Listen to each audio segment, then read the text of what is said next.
नमस्ते दोस्तों, ओम नमः शिवाय, हर हर महादेव। आप सुन रहे हैं शिव ध्वनि द्वारा प्रसारित शिव पुराण महात्म्य के द्वितीय अध्याय।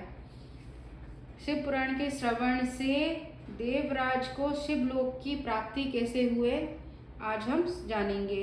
सौनक जी बोले, हे महाभाग सुत जी, आप धन्य हैं, परमार्थ तत्व के ज्ञाता है। आप कृपा करके हम लोगों को यह बड़ी अद्भुत एवं दिव्य कथा सुनाई है। इसमें यह पाप निशानी मन को पवित्र करने वाली और भगवान शिव को प्रसन्न करने वाली अद्भुत कथा सुनी। भूतल पर इस कथा के समान कल्याण का सर्वश्रेष्ठ साधन दूसरा कोई नहीं है। यह बात हमने आज आपकी कृपा से निश्चय पूर्वक समझ ली। हे सुत जी, कलयुग में इस कथा के द्वारा कौन कौन से पापी शुद्ध होते हैं, उन्हें कृपा पूर्वक बताइए, इस जगत को कृतार्थ कीजिए। सुत जी बोले, हे मुने, जो मनुष्य पापी, दुराचारी, खल तथा काम, क्रोध आदि में निरंतर डूबे रहने वाले हैं, वे भी इस शिव पुराण से अवश्य ही शुद्ध हो जाते हैं। यह कथा वास्तव में उत्तम ज्ञान यज्ञ है, जो सदा सांसारिक भोग और मोक्ष को देने वाला है। सभी पापों को नष्ट करने वाला और भगवान शिव को प्रसन्न करने वाला है। जो अत्यंत लालची, सत्यविहीन, अपने माता पिता से द्वेष करने वाले, पाखंडी तथा हिंसक वृत्ति के हैं, वे भी इस ज्ञान यज्ञ से शुद्ध हो जाते हैं। अपने वर्ण श्रम धर्म का पालन ना करने वाले और इष्टाग्रस्त लोगों को भी कली काल में इस ज्ञान यज्ञ के द्वारा पवित्र हो जाना चाहिए। जो लोग छल कपट करने वाले हैं, क्रूर स्वभाव वाले हैं और अत्यंत निर्दयी है, कलयुग में वे भी इस ज्ञान यज्ञ से शुद्ध हो जाते हैं। ब्राह्मण के धन से पलने वाले तथा निरंतर व्यभिचार परायण जो लोग हैं, वे भी इस ज्ञान यज्ञ से इस कली काल में भी पवित्र हो जाते हैं। जो मनुष्य सदा पाप कर्म में लिप्त रहते हैं, सठ है और अत्यंत दूषित विचार वाले हैं, वो कलयुग में भी इस ज्ञान यज्ञ से निर्मल हो जाते हैं। दुश्चरित, दुर्बुद्धि, उद्विग्न चित्त वाले और देवताओं के द्रव्य को उपभोग करने वाले पापी जन भी कली काल में इस ज्ञान यज्ञ से पवित्र हो जाते हैं। इस पुराण के श्रवण का पुण्य बड़े बड़े पापों को नष्ट करता है, सांसारिक भोग तथा मोक्ष प्रदान करता है और भगवान शंकर को प्रसन्न करता है। इस संबंध में मुनिगण इस प्राचीन इतिहास का उदाहरण दिया करते हैं, जिससे श्रवण मात्र से पापों का पूर्णतः नाश हो जाता है। पहले की बात है, किरातन नगर में एक ब्राह्मण रहता था, जो अज्ञानी, दरिद्र तथा रस बेचने वाला तथा वैदिक धर्म से विमुख था। वह स्नान संध्या आदि कर्मों से भ्रष्ट हो गया और वैश्य वृत्ति में तत्पर रहता था। उसका नाम था देवराज। वो अपने ऊपर विश्वास करने वाले लोगों को ठगा करता था। उसने ब्राह्मण, क्षत्रियों, वैश्य, शूद्र तथा दूसरों की भी वो अनेक बहानों से मारकर उनका धन हड़प लिया था। बाद में उसने अधर्म से बहुत सारा धन अर्जित कर लिया, परंतु उस पापी का थोड़ा सा भी धन किसी धर्म के काम में नहीं लगा। एक दिन वो ब्राह्मण एक तालाब पर नहाने गया। वहां शोभावती नाम की एक वेश्या को देखकर वो अत्यंत मोहित हो गया। वह सुंदरी भी उस धनी ब्राह्मण को अपने वशीभूत हुआ जानकर प्रसन्न हुई। आपस में वार्तालाप से उनमें प्रीति उत्पन्न हो गई। उस ब्राह्मण ने उस वेश्या को पत्नी बनाना तथा उस वेश्या ने उससे पति बनाना स्वीकार कर लिया।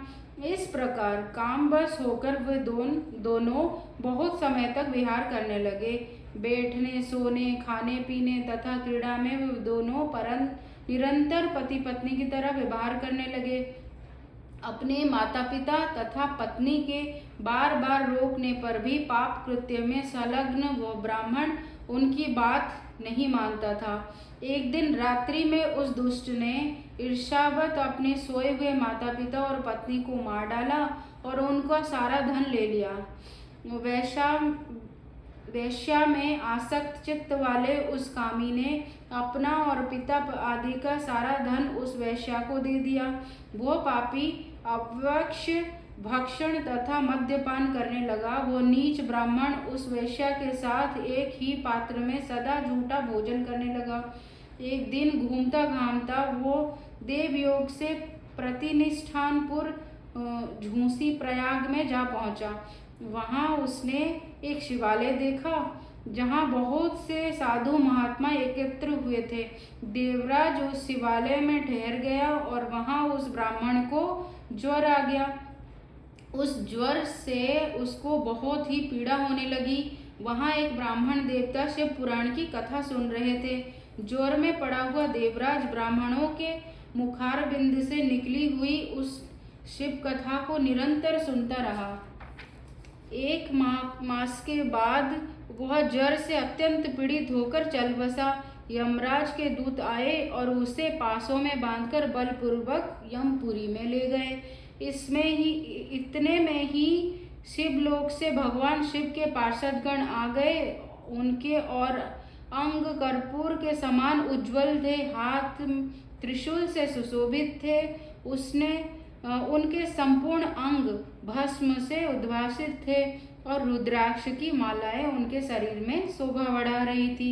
वे सबके सब क्रोध करते हुए यमपुरी में गए और यमराज के दूतों को मार पीट कर बारंबार धमकाकर उन्होंने देवराज को उनके चंगुल से छुड़ा लिया और अत्यंत अद्भुत विमान पर बिठाकर जब वे शिवदूत कैलाश को जाने के लिए उद्यत हुए, उस समय यमपुरी में बड़ा भारी कोलाहल मच गया।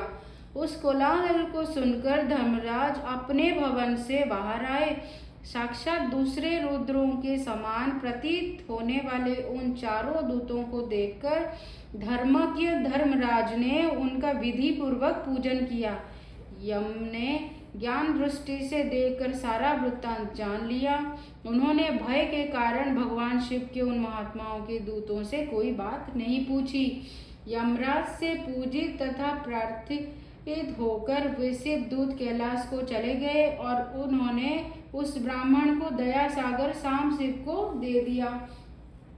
शिव पुराण की यह परम पवित्र कथा धन्य है, जिससे सुनकर पापी जन भी मुक्ति के योग्य बन जाते हैं। भगवान सदाशिव के परम धाम को वेदज्ञ सभी लोकों में सर्वश्रेष्ठ बताते हैं। ब्राह्मण, क्षत्रिय, वैश्य और शूद्र तथा अन्य प्राणी, यहाँ तक कि जिस पापी ने धन के लोभ से अनेक लोगों की हत्या की तथा अपने माता पिता और पत्नी को भी मार डाला, वो वैश्यागामी शराबी ब्राह्मण देवराज भी इस कथा के प्रभाव से भगवान शिव के परम धाम को प्राप्त होकर तत्क्षण मुक्त हो गया। इस प्रकार श्री स्कंद महापुराण के अंतर्गत शिव पुराण महात्म्यों में देवराज मुक्ति वर्णन नामक कथा दूसरा अध्याय पूर्ण हुआ।